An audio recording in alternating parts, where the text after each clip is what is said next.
an opportunity from God to turn to God, to remember God. Hallelujah. దేవుని జ్ఞాపకం చేసుకొని దేవుని వైపు తిరుగుటకు దేవుడిచ్చిన బహుమానం 2025. Turn to God. దేవుని వైపు తిరగండి.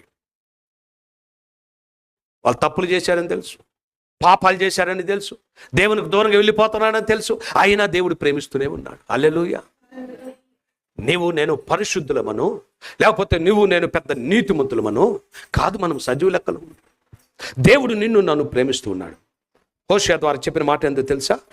మనము యెహోవా యొద్దకు మరలుదము రండి. హల్లెలూయా. ఒక పిలిపిస్తున్నాడు. మళ్ళా యెషయా ద్వారా అదే పిలిపించాడు, తర్వాత హోషేయ ద్వారా అదే పిలిపించాడు, మీకా ద్వారా అదే పిలిపించాడు. ప్రియులరా, 8వ శతాబ్ద కాలంలో ప్రవక్తలు 4 ప్రవచిస్తే 4 యొక్క మాట మీరందరూ దేవుని వైపు తిరగండి అని చెప్పడమే ప్రధానమైనటువంటి